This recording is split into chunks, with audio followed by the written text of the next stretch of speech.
Support comes from Kuyama Buckhorn in New Kuyama, California. It's Shifted Perspective on Sociology of Cars podcast. I'm your host, Shift. In this new season, my goal is to bring you other professionals that also live and breathe automotive and racing industries. Through real conversations, we'll highlight diverse career paths, insider knowledge, and the mindset required to succeed. I have a special guest today, co-host of Rice and Beans and a V8 entrepreneur, Nate. How are you, Nate? I haven't heard that one before. It's pretty cool. I'm good, man. Thank you. I'm happy to be here. I'm happy to have you here. Yeah. You know, Nate, as we've been getting to know each other, I started to learn a lot more about you, and I figured you would be a great person to highlight. More recently, Nate has been on Shout Out LA, talking about your story. So go check him out. Just Shout Out LA, Nate Rodriguez. I think it's a pretty cool read for you guys listening. Yeah. And Nate, you are also an engineer. Yes. You are a car enthusiast. Mm-hmm. You're a gearhead. All the acronyms. Maybe just let's start off with something a little interesting. Just share something 2026 that you're extremely proud of. Wow, for this year, huh? Mm-hmm. Halfway through. You know, I'm actually very proud of the work that I've been doing with like yourself and some of our friends, Jimmy and Mike, through this Sociology of Everything. I'd been involved in like some automotive podcasts before, but I hadn't really reached out to the community the way that, you know, we have been doing, and just kind of pushing that driver education and really sharing like, you know, our knowledge, you know, you as a driver or me, whatever mechanical knowledge I may have. So like, that's pretty cool. It's been something new for me, that I've really been enjoying, you know, the friendships we develop on the way too. So I say this year, that's something, you know, outside of, you know, family and whatnot, that I've been very proud of and excited for. So that's why I'm happy to be here, man. Yeah. I love it. I share the same feelings, and this is something that we're going to explore. I think is going to be amazing, because we're creating art, as Jimmy likes to say, and this is going to be fascinating. Yeah. So you're an engineer. Yes. Maybe just tell us more about your, you know, what you graduated with, what type of work you got into, and anything more. Well, I'll tell you a little bit like of my history, like how I got into this, because I actually, since I was a little kid, wanted to be a firefighter. Oh, so like I used to watch a lot of rerun, like there used to be a show called like Emergency. I don't know if you remember that one. Like that was like from the 60s, but growing up in the 80s, it was still like a rerun show. Nice. And I just thought that was cool to be like a first responder and like firefighter. So after high school, that was like my goal. So I went to college for that, and I got a 2-year certificate in fire science technology. And I was working as I won't say working, but I was like a volunteer kind of firefighter. So when you're first starting off as a trainee, you're actually like not getting paid. Right. And you're kind of only, at the time, this is a long time ago already, but we were limited to 24 hours a week that we could work. So it was usually like 2 12-hour shifts throughout the week. Then you would get some experience, and I was actually, I had to get my EMT certification, so I would ride with the ambulance. I worked with AMR for a few months. So my first kind of goal in life was to be a first responder for firefighters. Nice. So at the time, this is, you know, early 2000s, the field was actually very competitive. You live in Long Beach, and I remember going to Long Beach to apply for Long Beach Fire Department. Oh, nice. And there was literally like 2,000 applicants. Wow. It was at the arena, and there was just a line of people around the building. Jeez. And I was like, holy crap, you know, and like military experience counted for like 10 extra points. So I remember I scored like a 98, and I was like really proud of my score. But I'm like, anyone that scores even in the low 90s with military, they get like plus 10 points. Really? So I'm like, man, I'm not going to, you know. So I started to think, you know, I need a plan B. just in case to pay the bills. So I started going back to school at night to be an electrician. Oh, okay. Yeah, because like in high school, my job was to help my dad out at a construction company. He was a project manager for a construction company. And, they gave me a little job and I would go help out the managers and all of that. And so I got to learn a lot of aspects of construction. So I'm like, you know what? I can do electrical. I know that stuff pretty well. So that was another 2-year certification that I got for electrical technology. And I got a job as an electrical apprentice. So I was doing that for a while. And then in one of my classes, there was this older gentleman that was just there for fun, taking a class for fun. And he told me, he goes, you know what, man? He goes, there's a job opening for power plant engineer apprentice. You should apply. And I said, okay, we had just had a college field trip to various dams and had seen their power plants, the hydroelectric, generation plants. Right. And I thought that was very interesting. So I was like, oh, that'd be cool to check out. So I applied for the job, which was through the county of LA, and not thinking too much about it. I applied, heard nothing for like 9 months. Wow. And then one day I got a phone call, and it's a lady on the phone. She goes, I'm calling from the county of LA. Are you still interested? I know it's been a while. Are you still interested in this engineering position? And I was like, oh, man, I can't say no. Right. I have to take it. So I was like, yes, I'm still interested. So she's like, great. And she gave me a start date, show up here. Now what sucks is like 2 weeks after that, I got a letter from South Pasadena Fire Department, like, come in for an interview. Oh, no. And I was like, oh, I already have this secured. And like, I just started this job. I can't just like take off to go interview. So I actually stayed with the county as an engineer. Okay. And did I make the right decision? Who knows? I might have got killed by now in a fire. So I have a safer job now. Yeah, knock on wood. Yeah, but so through this job, the apprenticeship, they sent me to school. Nice. So I had to get various certifications, and I'm licensed through the city of Los Angeles. I have an unlimited horsepower. It's called a steam license. And I just tell people, imagine me as like Homer Simpson. Maybe not as fat, but like Homer Simpson. It's the same line of work. Okay. So people that do my line of work, it can spread out from a nuclear power plant to people working in buildings and running equipment and generating steam to produce electricity and a whole bunch of other equipment. I have a EPA license for like refrigeration systems and all of that. Nice. So it's a fun field to work in. And it did let me, it's a nice combination of mechanical skills because you have to understand how things work. Right. Along with the troubleshooting and, the thinking side of it too. Yeah. There was a lot of classes with a whole lot of math and theory and stuff you have to learn, whether you never use it again or not, but you have to learn it. So, in a nutshell, that's how I ended up being a power plant engineer.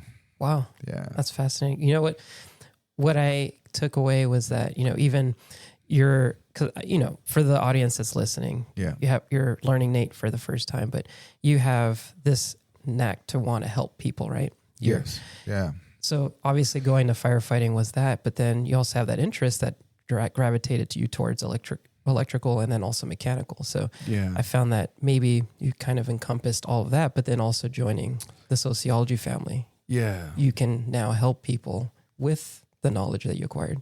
Yeah. That's what's been cool about it. And I'm sure we'll get into it right now as we keep going, but, a part of me wanted to be a first responder because I liked helping people. And I got to do that. I have a lot of pretty crazy experiences I'd imagine. as an EMT and a firefighter, in the short period of time that I did that. But there's always been like a mechanical side of me. I grew up like loving Legos. I grew up loving Hot Wheels and stuff, but I was known to like destroy things. I would tear things apart because I wanted to know how they worked, and so where I am at now, it's allowed me to kind of do both of those things, to take the knowledge, the mechanical side of things, but now with the automotive stuff, the stuff we've been doing with the podcast and all this, like now that side of me that wants to help people, I can do that now. Yeah. Cause I'm like, hey, look, I know this much, maybe this will help you. And I get to share that with somebody. And when I see somebody actually listen or man, thanks, for that tip or whatever it was, like, yeah, it feels good. Yeah. Well, that's awesome. I resonate with that as you talked about taking things apart, destroying things. Yeah. As a kid, I was very much like that as well. With Legos, you get whatever kit, build it, and then I would get bored with it, tear it apart, and then combine it with something else that I had previous, make something new. Build your own stuff, right? And I just kept doing that. Yeah. And, influence from my dad. He was an electrical engineer, big gearhead. Okay. He was huge into motorcycles and cars and just the whole nine. But he was the type of man that, he'd rather learn it himself to do it rather than pay someone to do it. So that's what I always saw. Yeah. And it probably rubbed off on me a little bit. Although now I have an appreciation for others' specialty. People go to school or they develop a craft and skill. They spend decades doing it. I'm not going to try to attempt to be anywhere remotely close as good as them. I'd rather just pay them. Yeah. But, it's fascinating that like, I also almost went the mechanical engineering route, but I was dabbling, trying to figure it out for myself. But then I found testing with driving and engineering spaces, but still very similar minded as to understanding why things work and understanding how they work. Right. But I want you to dive a little deeper because you're also a gearhead. Where did that begin for you, and then how did that translate to today, where you're applying your engineering knowledge? Yeah, my love for cars really started with my dad. Now, my dad was not a car guy as maybe you and I would, define it. Okay. Yeah. My dad would not look at a car and say, "Oh, look, this is this and that, or this has this and that engine, or know the specs." My dad, though, did appreciate engineering and design. So when I was, a little kid, I do remember that he would, to my memory, as accurate as it might be, I felt like my dad would come home every day after work with a Hot Wheel. Nice. No, back then they were like 79 cents or something, Right. But to the point where when I was, I want to say 8 years old, I counted over 2,000 Hot Wheels that I had, just like from my dad bringing me Hot Wheels all the time. And it made me like love cars and just their design. And it was just really cool to me. Yeah. Your room must have been covered in Hot Wheels. Oh yeah. I had that and train sets and all kinds of stuff. And, back then I'm 40, I'm going to be 43. So I grew up in at a time where as a kid, you had to really use your imagination. Yes. We didn't have there was no YouTube or apps or digital devices. It was just toys, Legos. I love Legos because I think it makes kids use their imagination. You can build what the box tells you, but what's fun is just building whatever comes to mind, and then using your imagination to just play with it. Right. And I think like that's getting lost nowadays, but that's how I grew up and with Hot Wheels, and that really like awakened a mechanical sense in me. I wanted to find out how things worked, like why does this work this way? Yeah. So that woke that up in me. So it was through my dad that I first got that love for cars. Now, I also loved to read. We didn't have videos back then, no YouTube videos. You had to read. And we used to have this barber that we would go to, and he would have all these automotive magazines. Huh, that's cool. The Road and Track, Automobile, Car and Driver, so many. Yeah. Motor Trend, Nice. And the thing is, back in the day, they would have I don't know if you remember, they would have like a blueprint layout of the car. Yes. And it would show you like where the engine is and their transmission, and it kind of, Yep. that was so cool to me, and I would read the specs. Oh, it weighs this much. It has this much horsepower. It has that much top, speed or whatever. Mm-hmm. And so I loved reading them. And this barber actually noticed that.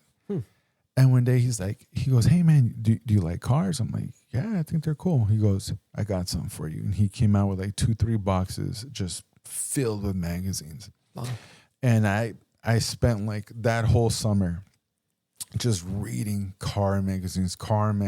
And then I would like look for that car in the Hot Wheel sense. Oh, I have that car, or when I would go to the store, I would like look for the Hot Wheel of whatever car I'm like, I just read about. Yeah. And so like that was so cool to me. But then the real hands-on part came later on with my uncles, my mom's brothers. They were car guys. They were into Camaros, like 70s and 80s Camaros. Okay. And I remember coming to the house or where they lived, and they would have an engine torn apart, an old Chevy 350 or 454, whatever they were building. And I would see all these parts everywhere. And I'm like, wow, that's pretty cool. I feel like you're talking about my childhood, Nate. Yeah. I mean, you're only Minus like the a year or Chevys. two younger than me. Yeah. So it's cool to have grown up in that generation, to experience that. It's like today's cars don't really lend themselves to that anymore. Yeah. And classic cars now cost a arm and a leg. But back then, early 70s Camaro, you can get it for a few $100 and just build it up, Yeah. So that was just really cool. And I was like, when I started to learn about horsepower, I was like, oh, okay. Like these are the engine parts. This is what you modify. And I would read, like Motor Trend a lot and their articles about like how to make horsepower and this and that, back then it was maybe like 400 or 500 horsepower is like crazy, right? But like that really got me going on the mechanical sense of things. Nice. So hope I'm not talking too much. All right. No, you're perfectly fine. So now maybe we'll fast forward to so obviously you have a Corvette. You love your V8s. Yeah, I love V8s. How did your mechanical knowledge from engineering apply to your car? Because your cars, you've always specifically built them a certain way. And Nate and I did a review on his Corvette, and I called it Nate Spec. So maybe let's talk about how Nate Spec came to be. Yeah. I mean, just kind of fast forward, I fell in love with the Corvette platform because to me that was like that was an achievable car for me. I knew like, okay, if I work hard and have a decent job, I can buy a Corvette, And I always loved that it always has had the performance that rivaled some of the best cars in the world. At the time, like growing up, a C4 ZR1, like that was being considered to some of Italy's best cars. Right. I mean, in performance numbers wise. Yeah. A lot of the Ferraris back then were crap too anyway. Like, they needed a ton of work, but I just thought that was really cool. Like this American affordable sports car that gives you like world performance. Yeah. So when I started working as an engineer and started getting like these, decent paychecks now, I'm like, okay, I'm making like nice money. I was like, I'm going to go buy a Corvette. So I that's when I bought my first C5. Okay. But it's been a long journey in terms of learning because even though I had a good mechanical sense of things, I hadn't really delved into it that much before. So, I went through a lot of motors, learning how to build motors, blowing some up, I've gone naturally aspirated, superchargers. And it's just been a journey from the listening to people older than me, more experienced than me, taking their advice, comparing that to my knowledge, my mechanical knowledge. Okay, this makes sense, or maybe that doesn't. And it's just been a trial and error process over the years. So I learned a lot with my first Corvette. At first, it was like straight line stuff. Then I started to meet people that like driving, going to the track actually first. And I was like, okay. So I started going to the track. Willow Springs was like my first track, Big Willow. Wow. First time. Yeah. And that's actually where I met people that they were like, oh, we hit the canyons too. Like if we're not at the track, we're in the canyons. And I started going to the canyons. Nice. And I was like, man, this is fun. And what I found intriguing was tweaking my car to handle better. And I hadn't really learned too much about suspension. Back then, all the magazines were horsepower. Yeah. So like to learn handling, shocks and sway bars and all this stuff, and like to start tearing up tires. Oh, why is this tire? Why is it wearing on this side or that side, or like this or like that, and learning about alignment. So over the years, I just little tweaks and knowledge that I've gained, kind of translated into the C6 that I have now. Even though it's not that crazy power wise, I've had a lot of fun with it suspension wise. Just learning how to set up coilovers, how to set up sway bars, how to weight balance the car, corner balance the car. Yeah. And more recently, like getting into aerodynamics. Nice. I took an aerodynamic course for motorsports, which is pretty fun. And like applying that, and then like learning, looking at CFD graphs, and like, okay, this works, that doesn't work, this and that. And then helping others too. And seeing them have results, even on the racetrack, like that's been fun. Nice. Yeah. So you're, in a sense, you're R&Ding your own race car on top of the platform. Yeah. I mean, what's nice when you do have that knowledge is that you can really tweak a car to what you want it to do for you. Because every driver is different. Right. We all look for different things in the car, how we want it to handle. So to have the ability to tweak, make the adjustments for what you like that's pretty cool. Yeah. And so that's one thing I've really enjoyed, and you'll learn that like that never ends, cause like one year a better tire comes out, but guess what? Now you have to make other adjustments to maximize that tire. Right. Or, a different design, this or that. And then you learn everything in the car affects every other part of the car. Yep. So it's not just like, oh, I'm going to slap different tires, or I'm going to put different coilovers or whatever. Like everything goes together. So learning that, it's constant learning and adjustments, but that's what's been like really fun to me. Yeah. That's also very much like me.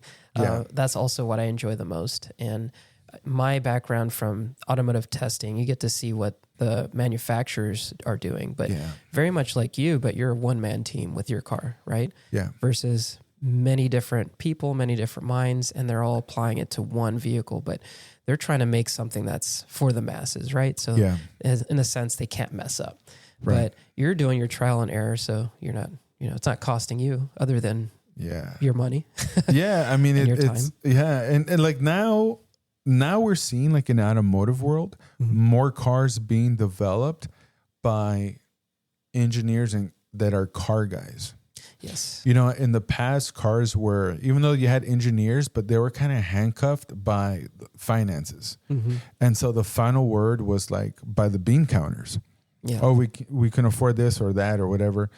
Now it's like they're letting engineers, like I'm a Corvette fan. I'm not really a Chevy guy, but I'm a Corvette guy. And that's why I think, like, for example, the C8 is such a great car, because it's like the engineers are car guys that GM told them, like, do your thing. So as an engineer, like, I can understand like where they're coming from. Like, oh, finally we can like go all out, and like, and you see the result. Like now this is like a beast of a car. So like that's pretty cool to see that shift in the automotive engineering world. It's pretty fascinating because in the last, I would say 10 years where, since the creation of the EV, people are not just here in the States, but in other countries, they're wanting to go more green and they're, shifting that direction. But knowing that there's a time limit, especially in the US, they set a so-called time limit. Now these manufacturers are like, okay, if there's anything you've been wanting to do, you've been dreaming about, now's the time. Yeah. And you've been seeing all kinds of crazy stuff. Like, the new Corvette 01 that's over 1,000 horsepower. Like it's just mind boggling to think that you can do that. Yeah. And if you have the money, you just go to a dealership and buy it. Yeah. So, a lot of manufacturers are doing this now. So it's a pretty interesting time to be living. And also kind of scary if you have the money, because that can kill you. But let's change gears slightly. So from your perspective of an engineer and being in the industry, what have you taken away as you've been in these automotive spaces, as far as what you've seen has been in place, and what would you like changed? If you single-handedly could change something, what would you change? Well, I know that, engineers nowadays in the automotive world, they still need to abide by, first of all, safety regulations. Right. That has added a lot of weight to the vehicles, a lot of safety systems that are mandatory now, that you kind of have to deal with. And also like efficiency, they're aiming for efficiency, whether it's MPG or just everything counts, especially with performance cars, every little bit of aero. Like I love what Porsche's been doing, right? You look at like the GT3 RS and like the aero behind it. The 01, is not far behind also, but there's compromises. Yeah. Because you're getting into this race car territory, but race cars need a lot of maintenance, and they're very hands-on. So how can you deliver this to, your 6-year-old New Balance wearing Corvette guy that's going to buy, like, how can you deliver race car performance? And so there always has to be sacrifices. And it's awesome to see the performance that these cars are capable of. Right. But what I do wish would be a little different was that they were more serviceable. We're seeing more and more, and this is not just performance cars, even like your dailies now require much more specialized tools. Right. And I feel that when I was growing up, manufacturers they wanted their cars to last. I remember people saying, my last car, whatever it was, lasted 20, 30 years. So I'm going to stay with that manufacturer. Yeah. And they're like loyal to that brand. Nowadays, cars are literally designed to, all they need to do is outlast the warranty.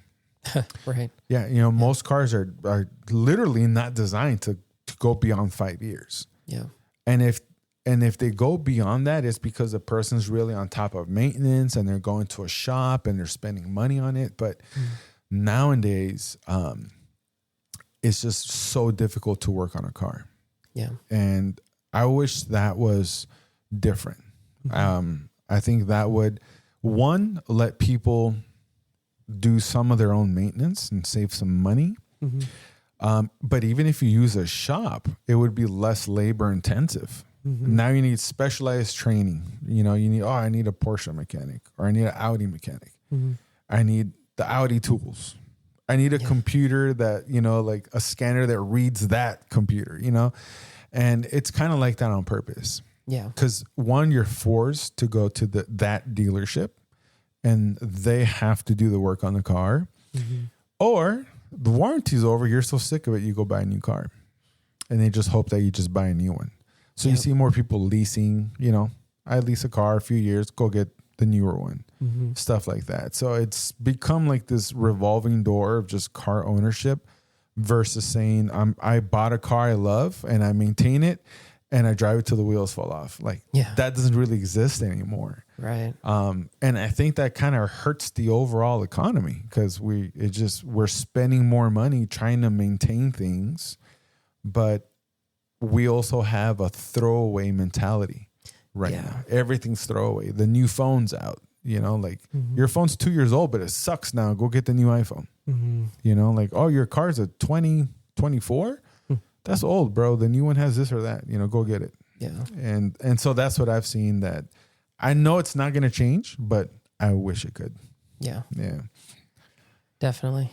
It's interesting how you mentioned the throwaway mentality. I think people are focusing on that with everything in life now. Yeah. But now I'm starting to see a slight shift, only because that's only sustainable for so long. Yeah. Because now with prices of the economy, cars are becoming too expensive, servicing them's too expensive, just simply owning it, insuring it, it's too expensive. Yeah. So I've noticed even with just the GR lineup, they're trying to make cars that are more affordable, that are still fun. Yeah. And Toyota never had to do that. They're making plenty of money making econo boxes that last a decent amount of time. Yeah. But they realized that, well, at some point, why not just add some flavor to it, Yeah. right? But also, at some point, people are stopping buying new cars. They're going to continue to just own older cars. Yeah. So then that's a problem. So I can see that there's going to have to be a shift to some degree. And at least like on an engineering level, you can see that everything is electronic, right? If your car becomes more and more like your phone that we carry in our pockets, Yeah. at some point when, let's just say, this is this worst case scenario. If there's an EMP blast that just, Yeah. hits the city, you can't drive your car Nope. because everything is electronic. Your key doesn't work. All the ECUs and computers and functionalities of your car is done. So it's like, Yeah. what can you do? Yeah. Then we're going back to the Stone Age. But that's just my little gripe on that. But yeah, I mean, and you hear now about like the government wants the ability to shut down cars, right? Or the cops can shut down your car if they're pursuing you or whatnot. And it's like everything's so digital now. Steering's digital. Yep. Or electronic, but it's computer controlled, and like somebody could literally tap into a car and drive it without the driver. Yeah. So yeah, it's pretty crazy nowadays to see that. Yeah. Yeah. Now, Nate, where do you see yourself in the next 5-10 years as far as utilizing your degree currently and then just your want to help people? Where do you envision yourself? Yeah, well, in terms of my career, I'm married in a way to my employer. Okay. I mean, I've been there 20 years, so I have my retirement plan and all that. How long will I be there? We'll see, but it is a comfortable place to be. Mm-hmm. But it also has allowed me to do, my little side projects like, the Rice and Beans podcast and working with Sociology of Cars. So, my engineering career has allowed me to have these side projects where I can start using the knowledge that I have to help others. Mm-hmm. So it's been cool to see that. I mean, for a long time, like, I don't know if you remember like forums, right? Yep. Everyone was on automotive forums back in the day. And that's where I really started to like share some of this, my knowledge. Mm-hmm. But then I would get like, you always get, somebody always thinks they know more than you. Yep, there's always that. Yeah, you make a post about something you figure out or whatnot, and somebody always has something to say about it. So I kind of started to leave the forums. But like through social media and now through like Sociology of Everything, I've been able to reach more people and help them out. They're like, whether it's suspension setups, what my tips are, tires or whatever it might be. And I try to stay in my lane. I don't act like I know everything, and I'll be the first to admit that the majority of the stuff that I learned has been with like a lot of the GM platforms. Mm-hmm. I have had side jobs before managing high performance automotive shops. Nice. So, I got to learn a lot through that, work on other stuff, different cars. And I think you guys also had a podcast you tried to start with them? Yeah, we had a podcast. It was more on the technical side, engine building, project cars and stuff like that. Mm-hmm. And that was fun, but that was more just like sharing what we're doing, not really, progress. Not really like sharing knowledge. Mm. So right now I've been able to do that a bit more and reach out to people. So that's been fun. So hopefully, that's what I see doing in this near future, just continuing to share my knowledge and help people, and now getting more into like the community aspect of it and what's going on. Nice. Yeah. I love that. And on that note, Nate, we talked about this when we were recording for your Corvette, how we both are very technical. And as I got to know you a little bit more, you have this interest of wanting to share technical knowledge in a space to where you can actually bounce that off of another person that shares that, similar level of you with that knowledge. And, you said that you craved it, you enjoy it. I enjoy I call it nerding out. Yeah.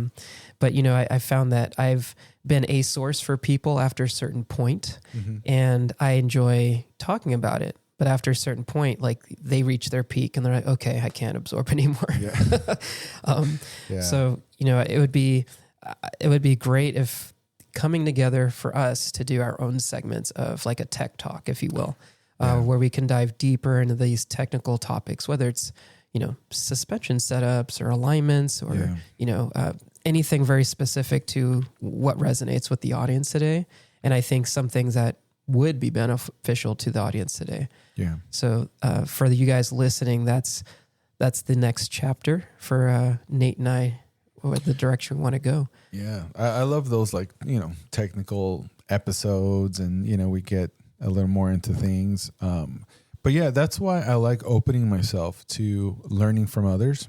For example, when you drove my car, I was really, interested to hearing your opinion. I always say, because some people might think, okay, I have some track experience and I drive the canyons. I know I'm not the fastest driver. I might be decent, but I know that that's not my strength, so to speak. I know that I have a mechanical mindset as an engineer. So if somebody's a better driver than me, I want to hear their input, because then it lets me know that I'm on the right track, right? As an engineer, okay, I made the right adjustments because the driver likes it. And so I've always considered myself like, if I was in the automotive world, I'm more of a crew chief than a driver. Right. And that's what sometimes we have to realize, like, okay, everyone wants to be the driver, right? That's the sexy part. That's the days of thunder, but some of us are the mechanic or the crew chief or whatever it is. But each individual is, that much responsible for the whole team. I should say for the success of the whole team. Like, you have to all work together. Yes. The driver is only as good as the car you give them.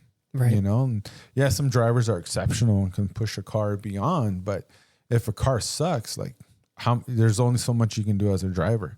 Yes. So I love getting input from other drivers like yourself. Now, unfortunately, I'm 6.5 feet tall. So in my car, I have a race seat, an aluminum race seat that's fixed and it can't move. So there's not a lot of people that can drive my car. Right. You have to be like 6'2" and up to like drive it without moving the seat. So, but for you, like I made sure I put in the stock seat, even though it's not the best, but just to get your input, because it's that much more valuable to me. Because I might think the car feels good, but somebody that knows how it should feel or that can push it harder might see areas that need improvement.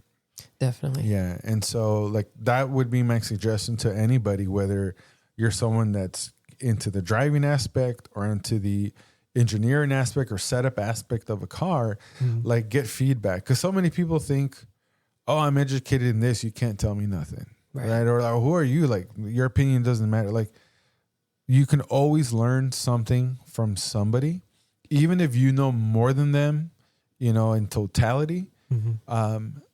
People's feedback, you can always take something out of it to learn. And that's something that I've always done in every aspect of my career and my life. It's like, I've heard guys say stupid things that I know, like, that doesn't make sense. Right. Just engineering wise or mechanically, chemically, that doesn't make sense. But that same guy might have figured something out that I haven't yet. Like, oh, use this tool this way. Or this piece of equipment can do this or that I wasn't aware of. So just always open yourself up to learning from others, even someone that you might think sounds a little dumb, like you can learn from that. Yeah. Like why is he saying this? Oh, that's why. Yeah. You know, so there's always something to learn. Yeah, I agree with that. Yeah. And to your point, I'm not an engineer, but I've worked with a lot of engineering teams. Yeah. I'm a driver, and I'm not necessarily, I wouldn't call myself a mechanic, but I have a strong mechanical aptitude. Yeah. And I found myself in this space to where I'm absorbing from all sides. Yeah. And that, in a sense, helps me apply it when I'm actually driving the car hard. Because in my mind, I can visualize these moving parts. Yeah. And then if I hear something good or bad, then I can visualize what's happening. Yeah. And, getting your feedback, being in engineering for so long, I might say something that sounds off Yeah. and then you can tell me, or I think that's the beauty of just, vice versa, where we come together and we share this knowledge. And it's really just a pool of knowledge that everyone should share. Yeah. Just like the forums we talked about earlier. Yeah, for sure. I don't think there's good information and bad information. It's just a matter of information that should be set, but no one should say, oh, I'm 100% right and I'm 100% wrong. It's just, as a collective, let's reach a solution. So I think we're on a good starting point for the base of what you and I want. Yeah. And then we're going to create episodes for the audience to listen to. So for you guys listening, something to look forward to. Yeah. Yeah. It's always fun just to share what you know. And like you just said, like just hearing everyone's opinion and learning from it. That makes also the whole community much more fun and engaging. Yes. It gives you so much more to talk about, to connect on, with other people. So yeah, it's always, I know not everyone's going to always have the same level of knowledge. Mm-hmm. And I have encountered many, I don't know, maybe you have as well, but I've encountered like automotive engineers that, they don't like getting too much feedback because they feel like, you know what, this is engineered perfectly. Mm-hmm. And you're complaining about it as a driver. Yeah.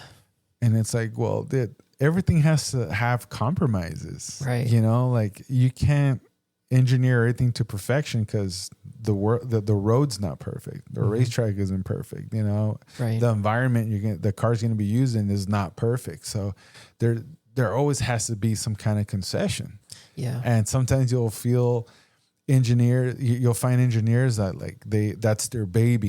They designed a certain system that they're so proud of. Mm-hmm. And then they're being told by someone who's not an engineer, like, oh, you should tweak this or you should change that. And it's like, what? Yeah. If it's not coming from like another engineer, like, they don't want to accept it. Yeah. But the best teams are the engineers that are like, you know what? Let me know how I can improve this. Mm-hmm. Whether doesn't matter what I think of it, you're driving it, let me know. Yeah. And that's what's been like the best race teams are drivers that have enough mechanical sense to call back to the pits like, hey guys, I need the rear sway bar needs to be stiffer or softened. I need more grip or less aero, more aero, whatever it is, like when they give the crew chief that feedback, he's like, boom, I know what adjustment to make. Yeah. So you have to have some humility. I agree. Yeah. And to your point, some of the best teams are put together of people that have their own walks of life, but also their strengths. Yeah. And the reason they are so different is because they cohesively work together. Yeah. But if imagine if you worked with a bunch of team members that are a bunch of Nates. Yeah. I mean, there's not much contrast there. Yeah. Or if you have a bunch of drivers that are just scared to say anything, they're like, oh no, everything's great. Then like that engineer's going to think he's God, right? Like, oh, my system's perfect, but it might not be. And it might not receive once the public gets their hands on it, they're not race car drivers. Yeah. So whatever flaws will be magnified. 100%. So yeah, it's important to always take feedback and learn from it. I've just learned to be humble, and just listen to other, even people that are not really educated in the, scholar or school sense of things. Mm-hmm. I listen to what they have to say because I learned a lot of things from old mechanics that like never went to school. They just, as teenagers, started working on cars, and they just became mechanics. You know, one old mechanic when I was young taught me how to make gaskets with a hammer. Oh, really? Yeah. So, you know, you just lay like a sheet of gasket. Back in the day, you can just buy gasket material, like sheets, and you lay it over the surface that you're making the gasket for, and you just hit it with like a ball peen hammer. And you learn to, like, you know, cut off the pieces you don't need and shape it with the hammer itself. Wow. And he taught me how to do that because I had a 1988 Firebird, and it had this like kind of a rare rear end diff. And so it was leaking, and I needed a gasket for it. And I went to AutoZone. I'm like, they don't have that. Went to Pet Boys. They're like, no, we got to order it. I forgot the bolt pattern it was. It was like this weird bolt pattern. It was a WS6 suspension. So I'm like, wow, what am I going to do? He's like, just buy a sheet of gasket material that covers the diff. And he taught me how to do that. Wow. And then what's funny is years later, when I'm an engineer, I remember one day I was working on this big chilled water pump, and we took the lid off of it, and there was no said gasket for it, but we had these large sheets of I believe it was called like vegetable paper. It's like a paper material made from like the film of like vegetables. Oh, okay. And it's just layered kind of thick. And I made gaskets with a ball peen hammer. Wow. Like that I learned, you know, when I was like 20 years old on my Firebird's diff. I'm over here as an engineer making a gasket for a water pump. So I was like, that's pretty cool, you know. Full circle moment. Very innovative. There's always something to learn from everyone. Yeah, I love it. Yeah. I'm looking forward to the future episodes with us. Yeah. Me so too, Nate, yeah, I know you're on Rice and Beans, so people probably already do follow you. But for those that are seeing you for the first time now, where can they find you? Yeah, well, you guys can find me on Instagram, Nate with a Y, NAYT 83. That's my page. I also run the official SoCal Canyon Carvers page, so you can find me there. We also have a Facebook group, official SoCal Canyon Carvers, that we've been around for quite a while now. One of the first kind of groups on social media, getting together to drive canyons and doing track days. So you guys can find me there. And feel free to, I'm always answering questions from people, DMs, whether it's all kinds of stuff, car stuff, questions, whatever. So feel free to message me. Awesome. Thank you so much, Nate. The more we speak, the more I peer into who you are as a person, and it just aligns more and more with our vision. And, us old guys, right? Us old, yeah. I mean, start talking about magazines, we're starting to date ourselves, right? Yeah, man. Yeah. But, I'm very excited for the future because, we are like-minded, and I think at the end of the day, we both just want to share the knowledge and to bring the community together. And that's what it's all about. For sure. And I'm looking forward to making magic with you. Yeah, me too, man. I'm looking forward to it. I've had a lot of fun in the stuff that we have worked on together. And I'm looking forward to the next project. More to come. Yeah, for sure. Shifted Perspective is produced by Sociology of Everything, supported by Koyama Buckhorn in New Koyama, California. I'm your host, Shift. Please feel free to reach out to me on social media found in the description, or email me at shift@sociologyofeverything. Together, we shift perspective, expand possibilities, and become insiders. Thank you so much for listening, and see you next week.